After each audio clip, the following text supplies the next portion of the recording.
Alright, so at the end of the last video, we talked about where those query sets are going to come in handy and using them in views and then using them in templates. So that's what I'm going to work on in this video. So the first thing I want to do is kind of check out what our project looks like right now. So I'm going to run the server. Come on, there we go. Running the server and localhost admin. I should see all the receipts in there. They are. View site. We're going to go to home and cache trackers. This is what it looks like. The first thing I want to do is add a nav bar right underneath this welcome to cache tracker, because I want to have a view, another page that lists all the objects. So I'm going to add a nav bar that has like see all receipts, and then maybe one I'll eventually make a form that says add receipt. Alright, so let's get going on that. So the first thing we need to do, I'm going to cd into a cache tracker. And it's been a bit since we made a view and a template here. So the process again is, remember, URL and then the view and then the template. So I'm going to open up urls.py and I'm going to create a new URL here. I'm going to place it above this home. And I'm going to say URL is going to be a raw string. It's going to go to views.list all, I'll call it. And we'll use underscore list all. And we're going to name is going to be list all. Put our comma on the end because it's this URL patterns variable is a list, so it needs everything separated by commas. So go back to this raw string and we're just going to say caret. So go to the beginning of the string and just list all with a /. Save that. If you remember what's going to happen when I'm going to go back up. If you remember what's going to happen when I try to launch the server, it's going to give me an error. Because cache tracker.views has no attribute list all. Alright, we said go into views, which is up here, we imported there. So go into views, give me the list all method. The problem is we don't have that list all method yet. So I'm going to cd in a cache tracker. And I'm going to open up the views.py. So we don't have a list all here, so I'm going to do this. Def list all.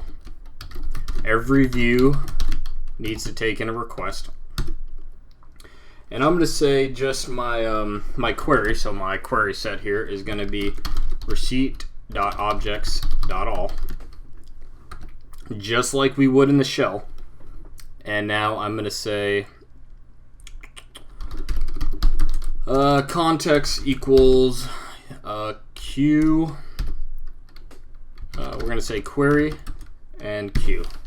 So what this is saying, our context dictionary has the keyword query, which evaluates to the variable q, which is this receipt.objects.all, which is a list of all the objects in the database. I'm going to return render. It always needs a request. We're going to say go into cache tracker /listall.html, and I'm going to pass in the context. So this is how we create a query. This is how we add the query to a context dictionary. And this is how, by adding the context dictionary into the render method, this is how we can actually pass in this context and then access that by using the keywords of the context dictionary in our template. So I'm going to save that, and we should be able to run our server right now. So I'm going to manage.py run server. Yep. So we don't have any syntax errors, but we're not done yet. We need to do our templates. So I'm going to cd into cache tracker, cd into templates, again cd into cache tracker, control L and ls. So I need to make a new file. We call this one, what do we call it? Listall.html. So we need to say it extends base.html. And base.html has a block content, and then we're going to end this block.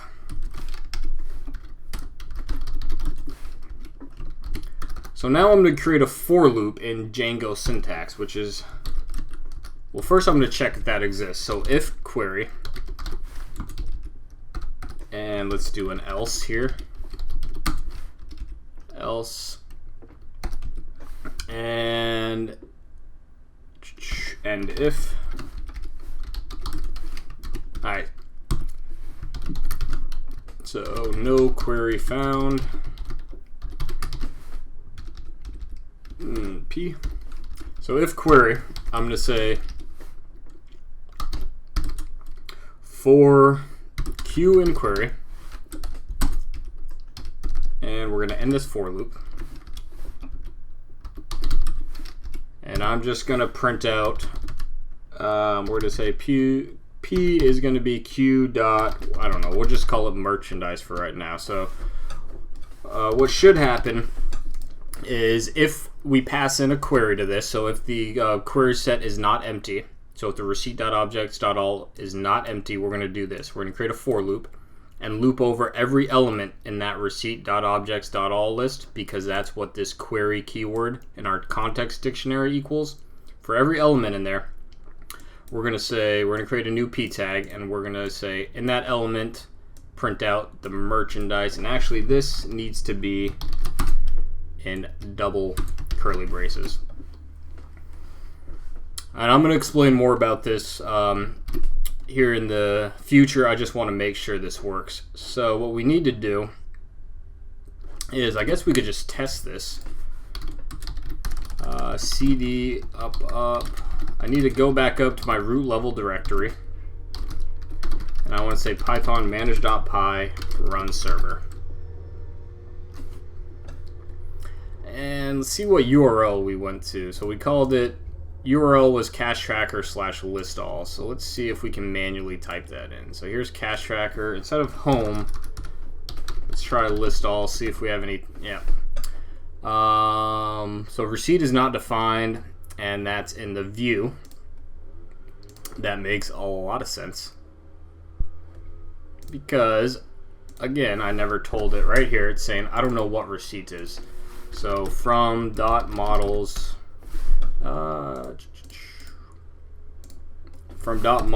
we should be able to import receipt.